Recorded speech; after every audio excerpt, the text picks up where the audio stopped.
Welcome to the Texas Conflict Coach radio program.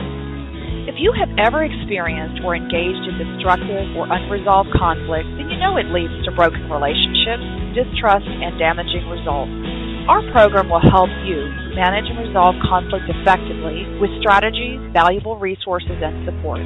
I am your host, Patty Porter. My guest hosts, Zena Zumeta and Stephen Kotev, along with our guest experts, will share our experiences, raise your awareness, and give you food for thought. We will share with you problem-solving strategies no matter what your situation is. At work, with neighbors or friends, family, and with partners. Tune in or join in the conversation every Tuesday evening.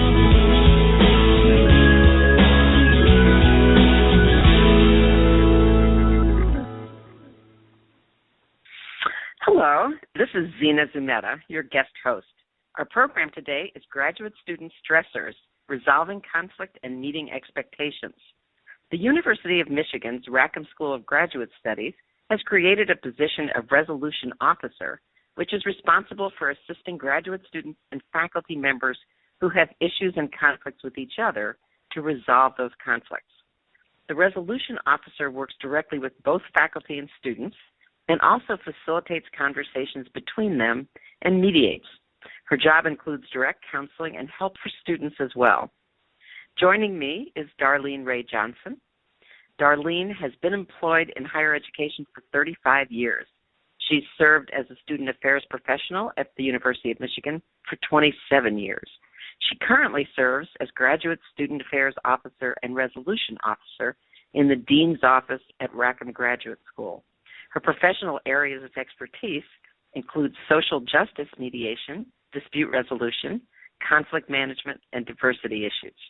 Her professional affiliations include membership in the Association of Conflict Resolution, the Association on Higher Education and Disability, and serving as past directorate member on the Commission on Graduate and Professional Student Affairs and the Association of College Personnel Administration.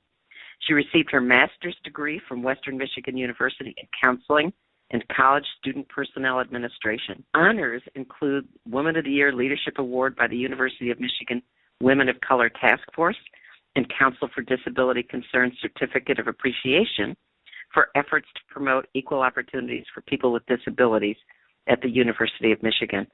And I have to at least divulge that Darlene and I have known each other for many years, and I really respect, admire, and love her. So welcome, Darlene. Thank you, Zena. It's great to be here. Great. So why don't we start with the basic question, what is a resolution officer, and what do you do as a resolution officer? Well, the resolution officer role is very similar to that of an ombudsman in other agencies and organizations.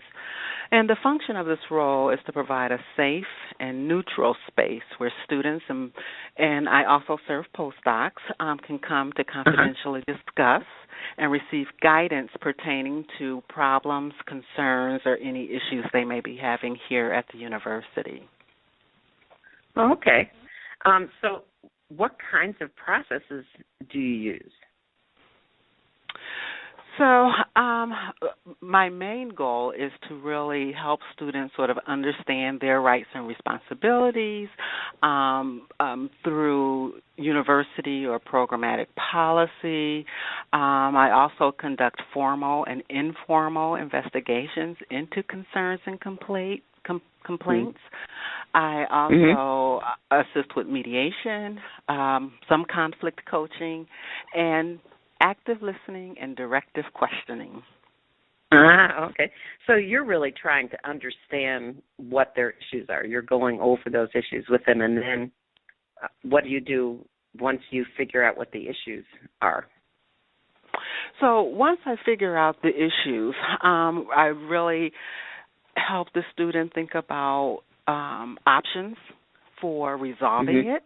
So we may sort of walk through several different options, and then the student has an opportunity to decide what would work best for them in their circumstance. So they get to select how they'd like to move forward. Mm-hmm. So if I were a student coming to you and saying, okay, I have a problem with my professor, what options would you be giving me? So it would depend on the nature of the concern, with the professor. So cases that I deal with typically involve the faculty-student relationship. And for our PhD students, that advisor relationship is pretty significant. And it's a long-term relationship. And so, if a student feels that their advisor is not being responsive, or language that I've heard used is that they berate and yell at the student when giving feedback.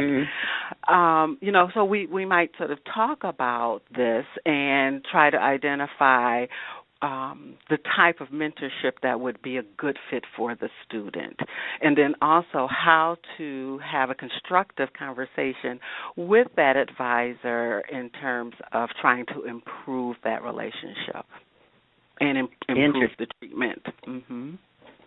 Oh, okay. So really it's a very wide-ranging position. Is there a typical kind of person that comes to you?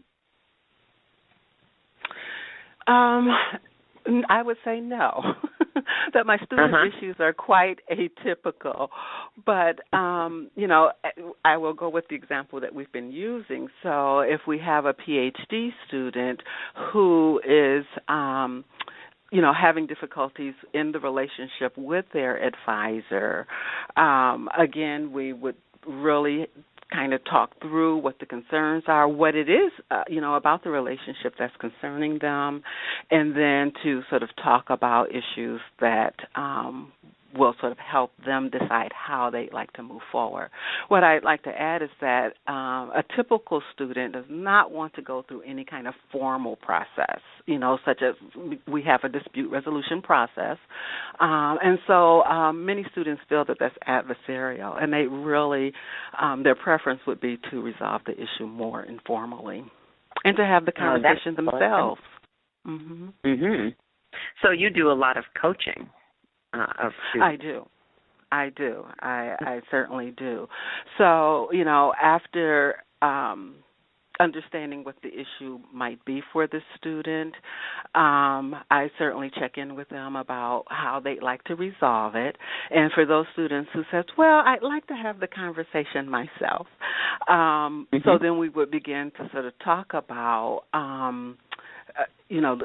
the language that they should choose to use, and to be to really focus on their own feelings and not blame, because I think our tendency is to blame someone else for something, and I instead ask them to sort of focus on, when you yell at me, I feel this way.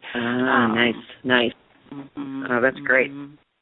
So what was it that led the university to create your position? So approximately 4 years ago, I was in a different role. I served as Director of Graduate Student Affairs. And in that role, I was seeing increasingly more students who were having, either conflicts or, difficulty in relationships, either with their peers or with administrative staff and faculty. And so it was determined that it certainly made sense to sort of carve out a position to be able to focus on that aspect of the graduate student experience in terms of where they could go that was confidential, hopefully a safe space, identify a space outside of the student's home academic program or unit, so that they could, feel comfortable, sharing any concerns they may have. And so I've been doing this for 4 years and see in excess of 200 students, per academic year. Wow. And what made you decide that you wanted to do that? So my background is in conflict resolution. I've done some aspect of that role role in almost every position that I've held, here at the university. And so it's a role that I enjoy. It's a role that I'm comfortable with and skilled at, and wanted to help our graduate students develop conflict resolution skills, because it's a great professional development skill to have. Yes, I agree. It's interesting because I think most people would say, oh, I don't want to do that, and yet you just jumped in. You said, this is for me. Well, I can't tell you how many times people tell me, oh, I am so glad that you do this. I would not want to do this. Right. That's exactly what I was thinking. A lot of people would not want to do it. And yet you're right. I mean, these are skills that are so central to everybody's position. And in a university, for a PhD student to gain those skills before they ever get into their professional careers, that's really quite wonderful, isn't it? Yes, it is. And I think most people are just uncomfortable with conflict, although it's something that we tend to run into daily, right? And yes, so, we do. So I see my role as, helping individuals become a little bit more comfortable with conflict, and then understanding that there are ways of managing it. And do the students, when you're working with them, do they understand what a gift you've given them to be able to deal with conflict? Initially, I don't think so, because they're under so much stress and duress, around their situation. Right. That's true. But, as we sort of talk through the issues and identify, usually, there's more than sort of one option for helping to resolve it. And once we identify that, you see this real sigh of relief, come on their faces. Yes. Okay. Yeah. So this is manageable. This is something, there can be a positive outcome to this. Oh, that's really great. That's great. Well, do other universities also have a position like this? Yes and no. Most other campuses have an ombudsman role, and that role might serve faculty, students, and staff, or it may be just a student ombudsman role. But in terms of having a role like this within the graduate school, I think that's pretty unique. Interesting. And of course, the University of Michigan has an ombudsperson also, correct? That is correct. And he and I interface quite a bit, but I think the difference that I see in our two roles is that I work exclusively, with graduate students, and because I am employed inside the graduate school, kind of have a unique perspective around sort of graduate education issues and the nuances involved in certain kinds of issues. Right. That makes a lot of sense. Well, you had mentioned that graduate students are under a lot of stress. Our listeners may not be as familiar with the kind of stresses that graduate students are under. Would you be willing to talk a little bit about that? Certainly. So our graduate, going into that graduate student role, particularly as a PhD student, but also I think even as a master's student, it's a very new role, and many students have to get acclimated to it. And a lot of times the stress really derives from having unclear expectations, in terms of academics or in terms of how to interface with their advisor. So that's very stressful, unclear expectations. The manner in which feedback is given. So I mentioned earlier, students feel that some advisors have a philosophy of maybe tough love. So, they think, if I'm giving feedback, the student needs to hear this feedback. And so they're, yelling or berating. And some students just are not used to that excuse me, that kind of treatment.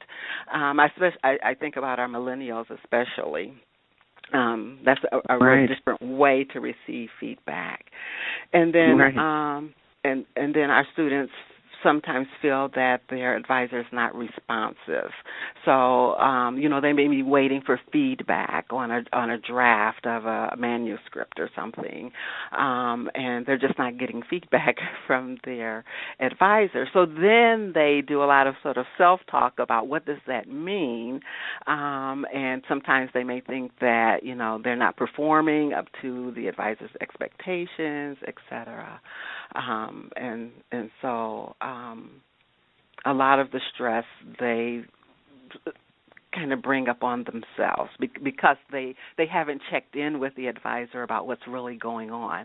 So that's in part what we talk about in our conversations. When they get to me, there are ways that they can check in about what is really going on and why aren't they getting a response, and set expectations for how communication should be moving forward in the future.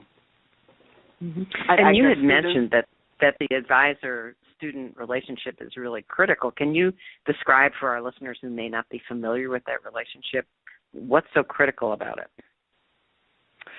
So the advisor is a key relationship, in addition to others within the program, but the advisor is key because he or she has control over funding, has control over authorship, so whether a student is able to publish or not. And for a lot of fields, publication is key to moving into academia. And so if their advisor is not allowing them to publish, that could be crucial for them professionally down the road. I mentioned maybe funding. They have oversight for funding opportunities and key appointments and key training grants.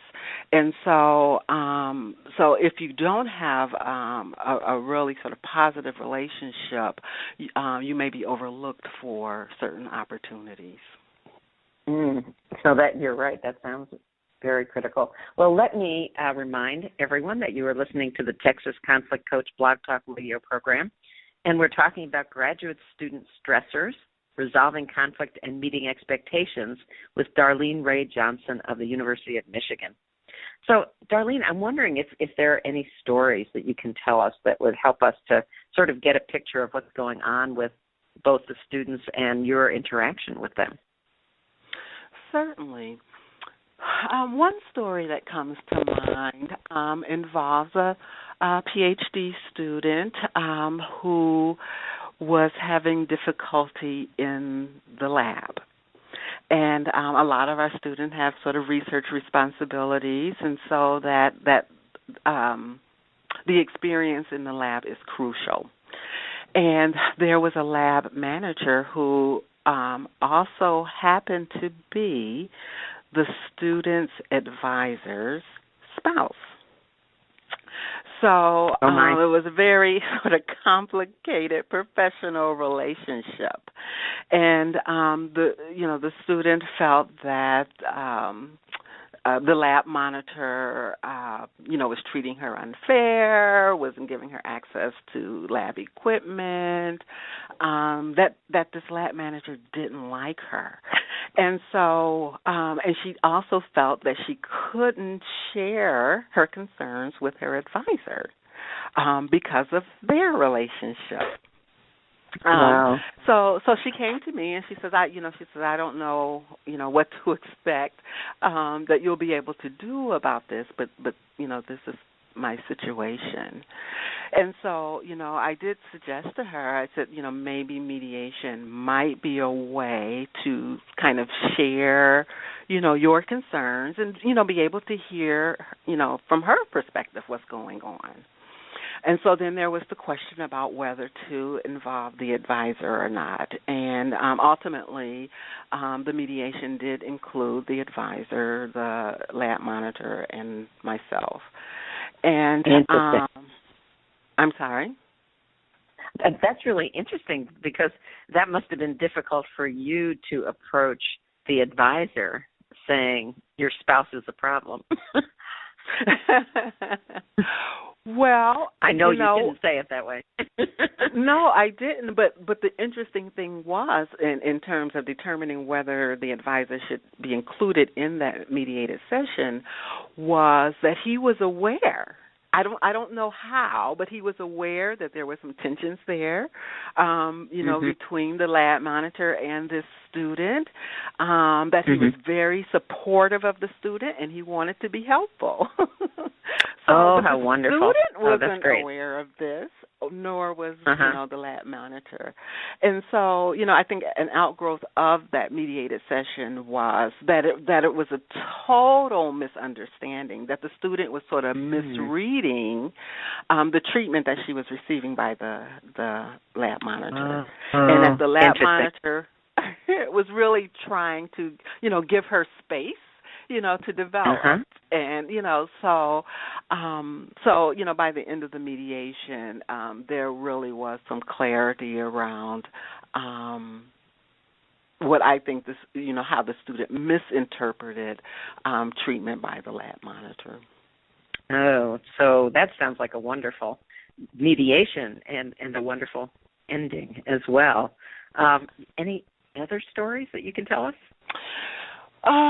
Yes, let's see. Just in terms of, we were talking about student stressors earlier, and some of our students, particularly our international students, are here, so they're away from loved ones and family for long periods of time.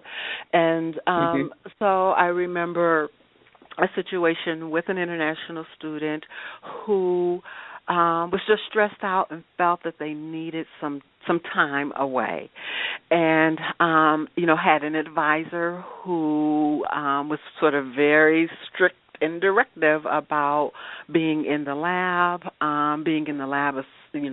a minimal certain number of hours per week, and wouldn't allow this student time to visit family. And so the student was at a stress point where he was trying to decide if he was going to essentially quit the program.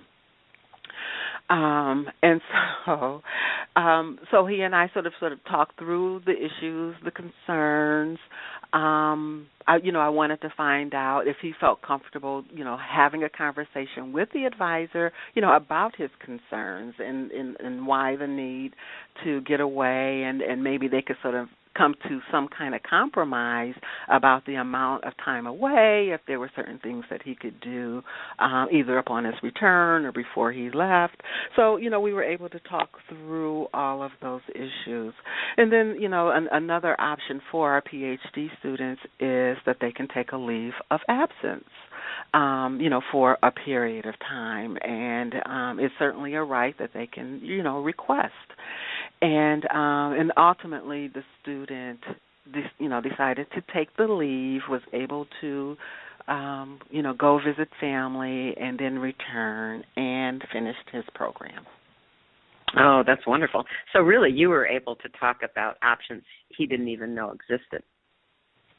Yes, absolutely. Absolutely. Oh, that's great. That's great. Well, you talk with students about managing their stressors and their issues. From that experience, are there suggestions you might offer to our general listeners about how to manage stressors and how to deal with their issues? Well, I would say for our PhD students, sustaining a positive student-advisor relationship is critical, and we talked about some of the reasons why a bit earlier. And I wanted to stress that there is some responsibility on the student's part, and there are absolutely things that they can do to establish and maintain the relationship. And that would include regular and frequent communication, trying to understand the departmental culture. And so talking to other students, more advanced students within the program that can provide a lot of insight into departmental culture. And to set mutually understood explicit expectations. Explicit. Explicit, because there are a lot of sort of unwritten and implicit expectations that I think our students, a lot of times they just won't ask. They make assumptions. And so there's a way that they can initiate a conversation to say to, an advisor or an instructing. So what are your expectations around X or Y? You had asked for examples earlier, and a classic example, one that came up recently, was around going home for break. And what does that mean for our graduate students, particularly our PhD students?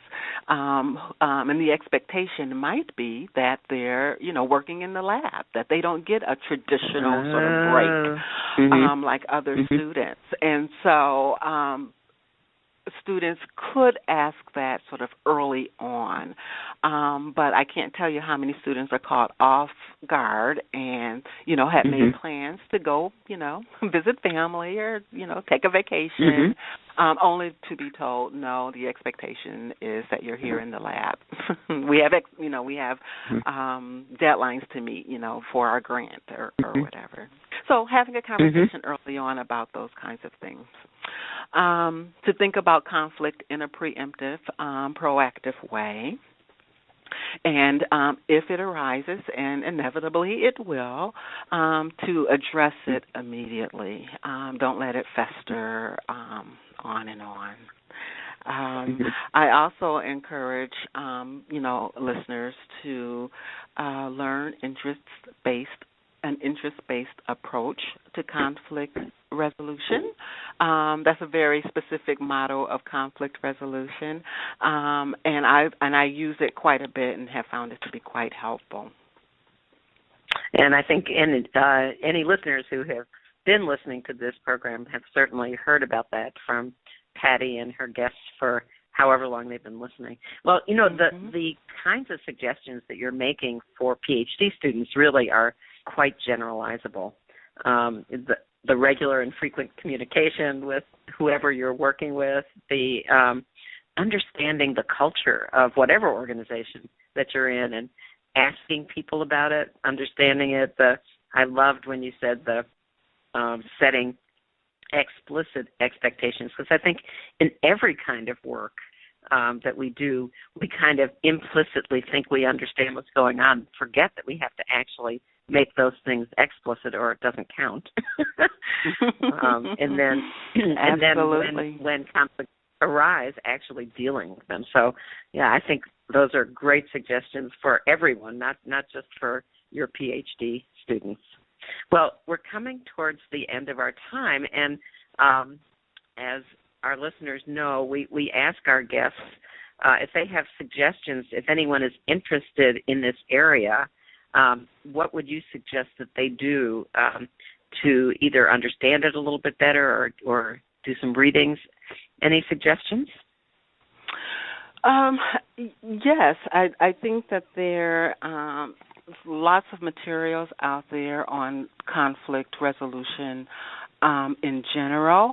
There's not a lot of research or literature about graduate student support in particular, but as you've mentioned, a lot of this is it just slipped my mind. Generalized. Yeah. Generalizable for anyone, including our graduate students. But there are a couple of resources that I reference quite a bit. One is Getting to Yes by Roger Fisher and William Ury. Mm-hmm. And then setting expectations and resolving conflicts in graduate education, which is a publication from from Michigan State University that was developed there. So I use that a bit, and then just one other resource that I would mention is Reframing Campus Conflict: Student Conduct Practice Through a Social Justice Lens by Jennifer Myers-Schrag and Nancy Giacomi. And so lots of really sort of useful tips, great thought about certain models of either conflict resolution. And in this last one, it talks about conflict resolution and sort of student conduct and some alternative dispute resolution models. So, yeah, those are the resources that I tend to use. That's great.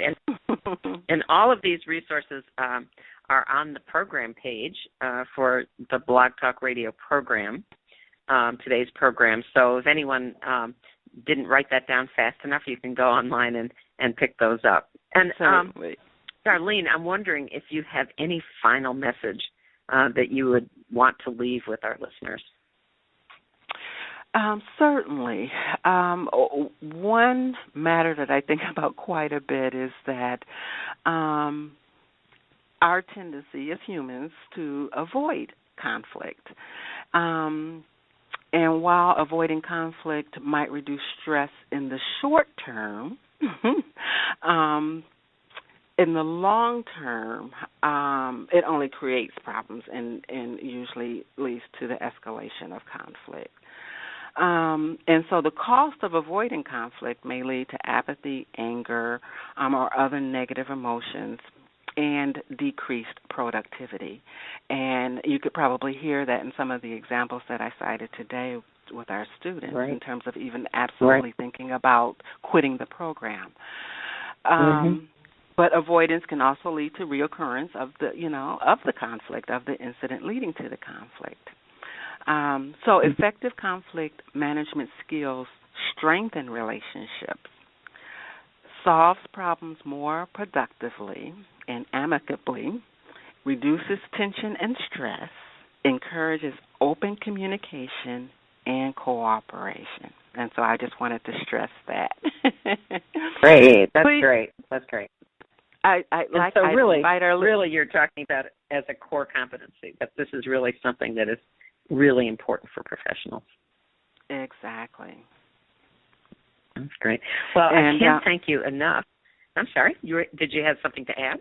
Well, I was just going to say that many organizations have an ombudsman or some type of resolution method that individuals can access. However, there are also opportunities and, to attend workshops and access the literature on the topic. Good. So to seek out those people within the organization that could help, like an ombudsperson, but also then to get skills yourself in this area. Oh, that's great. That's great. Well, thank you so much. This was very interesting and an area that I think many people don't even think about in terms of the level of stress and conflict. Your job is so fascinating, and clearly you love it, and people are drawn to you to help them. So thank you for enlightening us in this area. For those of you who would like to, oh, good. For those of you who would like to contact Darlene, her email address is rayj@umich.edu, and again, you can find that on the program page. So thank you so much, Darlene. You are quite welcome. It was my pleasure. Thanks.